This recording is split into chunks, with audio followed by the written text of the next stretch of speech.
Good morning, students of class 7. Today again I welcome to you for learning chapter 6 of civics. In the previous video we have learned about the meaning of media and their uses and their forms. But today we have learned about the media and democracy. In a democracy, first of all you know the meaning of democracy. Democracy मतलब लोगों की सरकार, लोकतंत्र. In a democracy, the media plays a very important role in providing news and discussion, even taking place in the country and the world.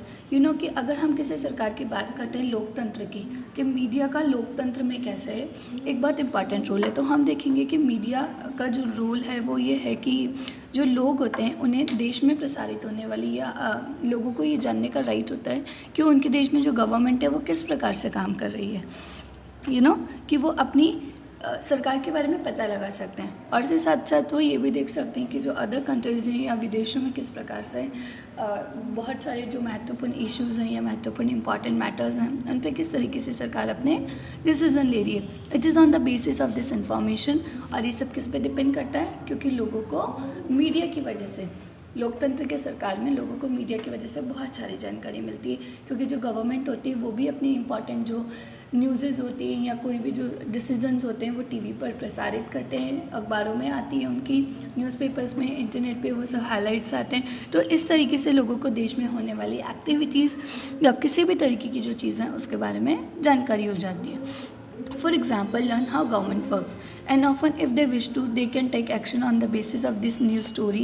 Some of the ways in which they can do this is by writing letter to the concerned minister, organizing a public protest. उसके अलावा कभी कभी अगर लोगों को, अगर जनता को अगर सरकार का काम पसंद नहीं आ रहा तो उसके लिए जनता क्या कर सकती है, पब्लिक प्रोटेस्ट भी कर सकती है, सार्वजनिक विरोध भी आयोजित कर सकती है. उसके लिए वो क्या करेंगे, लाइक जैसे सिग्नेचर कैंपेन है, सिग्नेचर कैंपेन चलाएंगे और टीवी पे उन सबको शो करेंगे, ताकि सरकार वापस से उन सारे जो पॉइंट्स हैं, उन सारे इन्फॉर्मेशंस पे अपना ध्यान केंद्रित करें और अपने डिसीजंस को चेंज करने में भी हेल्प करें. Given the role that the media plays in providing information, it is important that the information be balanced. Let us understand what we mean by a balanced media report by reading two version of the same news event given on the next page. लेकिन जानकारी देने के संबंध में संचार माध्यम मतलब media की भूमिका कैसी है, बहुत ही इम्पॉर्टेंट है. इट इज़ वेरी इंपॉर्टेंट कि जो भी जानकारी, कि जो मीडिया के लिए ये सुनिश्चित होना चाहिए, ये सर्टेन होना चाहिए कि जो भी जानकारी अखबारों में आ रही है या टीवी पे दिखाई जा रही है वो कैसी होनी चाहिए, संतुलित होनी चाहिए, एकदम सही होनी चाहिए. अगर कोई भी टीवी या न्यूज़पेपर वाले अगर अपने अखबार में कोई गलत खबर छापते हैं तो वो कैसा होगा, डेमोक्रेसी में लोगों के साथ जो जनता है उनके साथ खिलवाड़ होगा, उनकी भावनाओं को वो आहत कर सकता है. So this is not be clear. तो दैट इज़ वेरी मीनिंग कि जो रिपोर्ट होनी चाहिए वो कैसी होनी चाहिए, बैलेंस मीडिया रिपोर्ट होनी चाहिए. So this is very important that कि जो न्यूज़पेपर्स वाले होते हैं, लाइक जैसे आप देखेंगे कि डिफरेंट न्यूज़पेपर है, the times of India, the Dainik Bhaskar, तो इन सब में जो भी जो न्यूज़ होनी चाहिए वो कैसी होनी चाहिए, एकदम एप्रोप्रिएट होनी चाहिए, एक्यूरेट होनी चाहिए. अगर डिफरेंट न्यूज़पेपर अगर डिफरेंट न्यूज़ छापेंगे, लाइक मान लीजिए किसी ने कुछ और मैटर किया, तो इस तरीके से लोगों के बीच में क्या हो जाएंगे, कन्फ्यूजन्स क्रिएट हो जाएंगे. तो writing a balance report however depends on the media being independent. तो ये सब किस पे डिपेंड करता है कि जो भी न्यूज़ या जो भी सूचनाएं अखबार वाले हैं, न्यूज़पेपर वाले या टीवी पे प्रसारित की जाए या दिखाई जाए वो सब कैसी होनी चाहिए, एकदम सही होनी चाहिए. And independent media means that no one should control and influence its coverage of news. No one should tell the media what media can be included and what should not be included in a news story. And independent media is an important in democracy. और जो स्वतंत्र रूप से जो media का रूप होता है कि आज कोई भी अखबार वाला किसी इंपॉर्टेंट टॉपिक पे, मीन्स ये कि सरकार के खिलाफ पे भी अगर हमारी सरकार प्रॉपरली काम नहीं कर रही तो अखबार वाले जो हैं, न्यूज़पेपर वाले या टीवी जो न्यूज़ चैनल्स हैं वो अपनी कार्रवाई कर सकते हैं और लोगों में अवेयरनेस को क्रिएट कर सकते हैं. As you read about on the basis of the information that the media provides that we take action as citizen. So it is important that this information is reliable and not biased. और उसके अलावा as a नागरिक हम लोग भी चीज़ें अखबारों में डाल सकते हैं, और ये सारी चीज़ें कैसी होनी चाहिए, बहुत ही विश्वसनीय हो. लेकिन कहने का मतलब ये कि जो भी खबरें अखबारों में या टीवी पर दिखाई जाए वो सब कैसी होनी चाहिए, एकदम सही होनी चाहिए. दे आर रिलायबल, कि वो ट्रस्ट लायक होनी चाहिए, नॉट द थिंग कि वो रॉन्ग हो. However, the reality is that media is far from independent. This is mainly because of two reasons. The first is the control that the government has on the media. When the government prevents either a news item or scenes from a movie or the lyrics of a song from being shared with a large public, this is referred to the censorship.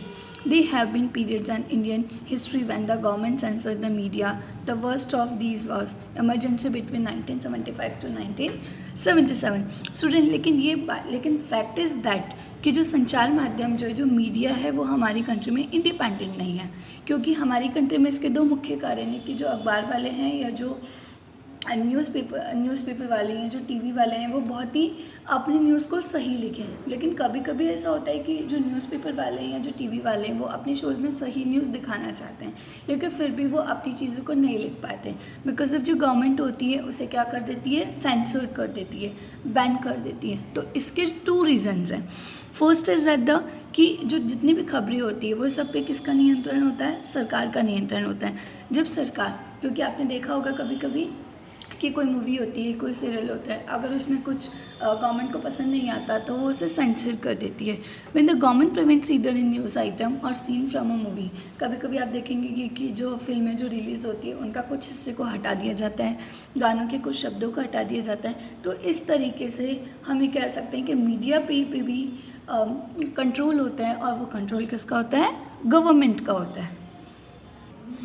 While the government does continue to censor film, it does not really censor the media's coverage of news. Despite the absence of censorship of the government, most newspapers nowadays still fall to provide the balanced story. लेकिन सरकार जो होती है वो फिल्मों पर तो sensor लगती है, लेकिन कभी कभी वो जो समाचार होते हैं, मतलब कि संचार माध्यमों से दिखाए गए समाचार पर पूरी तरीके से ऐसा नहीं करती। सरकार द्वारा सेंसरशिप ना होने पर भी आजकल अधिकांश जो न्यूज़ स्टोरीज़ होती हैं वो कैसी होती हैं, बैलेंस्ड नहीं होती हैं। कभी कभी उनके अंदर ओवर रेटेड दिखा दिया जाता है। Now I tell you about the settings agenda. What is the meaning the agenda? Agenda का मतलब क्या होता है बच्चों, मसूदा तैयार करना। जैसे हम कुछ भी कुकिंग करते हैं तो जस्ट वी प्रिपेयर्ड, हम जब खाना बनाते हैं तो पहले हमें कुछ चीज़ों की इंग्रेडिएंट्स चाहिए होते हैं, या फिर हम सबको कलेक्टिवली अपने पास रखते हैं। तो इसी तरीके से मीडिया में जो भी न्यूज़ रिपोर्ट दिखाई जाती है उन सब के लिए पहले क्या किया जाता है, मसूदा तैयार किया जाता है। यू नो व्हाट, एक स्टोरी क्रिएट की जाती है, फिर आफ्टर दैट उसी स्टोरी का यूज़ किया जाता है। The media also play an important role in deciding what story to focus on, therefore decides on what is newsworthy. For example, the annual function at your school is unlikely to make the news, but it is a famous actor is invited as a chief guest, then the media might be interested in covering it. You know that कि media जो है, media के लिए क्या होता है कि किन घटनाओं पर ध्यान केंद्रित किया जाए। इसमें भी संचार जो मीडिया है उसकी एक महत्वपूर्ण इंपॉर्टेंस होती है, और इसी के आधार पर वो तय करती है कि हमें किस चीज़ को न्यूज़ बनाना चाहिए। ऐसा नहीं है कि आपने कहा मैंने आज खाना खाया तो we can take that news as a cover story. लेकिन मान लीजिए जैसे आपके स्कूल में एनुअल फंक्शन हो रहा है तो वो इतनी इंपॉर्टेंट न्यूज़ होगी, बट अगर आपके स्कूल वालों ने किसी बड़े बॉलीवुड स्टार को अपने इनवाइट किया तो वो न्यूज़पेपर समाचार पत्र वालों के लिए एक कवरिंग न्यूज़ होगी। तो इस तरीके से जिन इश्यूज़ पर या जिन मुद्दों पर पब्लिक की तरफ से मीडिया रिपोर्ट्स को अटेंशन मिलता है, you know what, attention create होता है, तो उस अटेंशन को क्रिएट करने के लिए वो उसी तरीके की न्यूज़ क्रिएट करते हैं। तो इसे क्या कहा जाता है, agenda. Very recently, the media drew our attention to alarming levels of pesticides in cola drink.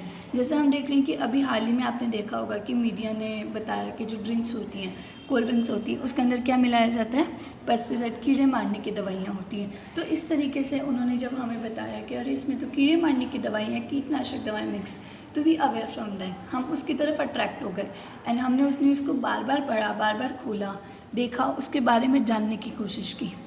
They published report that indicates a high level of pesticides and thus made us aware of the need to regularly monitor these colas according to international quality and safety standards. लेकिन उसमें क्या बताया गया था कि ये जो drinks है उसके अंदर बताया गया था कि जो ये जितनी भी ड्रिंक्स हैं उनको कंट्रोल किया जाए। जैसे हम देखते हैं कि मैगी का न्यूज़ था, मैगी के न्यूज़ में आपने देखा होगा कि मैगी के अंदर कुछ केमिकल्स मिलाए गए, तो वो फूड हमारे लिए खाने लायक नहीं होता। तो इस तरीके की न्यूज़ हमें बहुत ज़्यादा अट्रैक्ट करती है। So the meaning of the setting agenda is that कि जो भी न्यूज़ रीडर है या जो भी न्यूज़ रीडर्स होते हैं, सबसे पहले वो अपने न्यूज़ को कवर अप करने से पहले या पब्लिश करने से पहले अपने एजेंडा को क्रिएट करते हैं, व्हाट दे बी पब्लिश्ड और not and what will be good for them और नॉट। और साथ ही साथ मीडिया की मदद से आजकल बहुत सारे फील्ड हैं जिन्हें बहुत ज़्यादा फ़ायदा हुआ है, जैसे एजुकेशन डिपार्टमेंट है, फैशन है। तो ये सारे जितने भी जो आइडियाज़ हैं ये सब बहुत ही ज़्यादा जानकार है और हमारे लिए आज के टाइम में media is an very important, we can live without the media. So बच्चों, आप सब लोग समझ गए होंगे कि मीडिया हमारे लिए कितनी ज़्यादा इम्पॉर्टेंट है और कितनी सारी चीज़ों में इम्पॉर्टेंट है कि वो हमें हमारे देश विदेशों में होने वाली घटनाओं के बारे में जानकारी देते हैं और साथ ही साथ हमें बहुत सारी नई नई चीज़ों के बारे में भी अट्रैक्ट करते हैं और साथ ही इन सभी चीज़ों को एक बैलेंस रिपोर्ट के साथ में पब्लिश किया जाता है। Thank you all.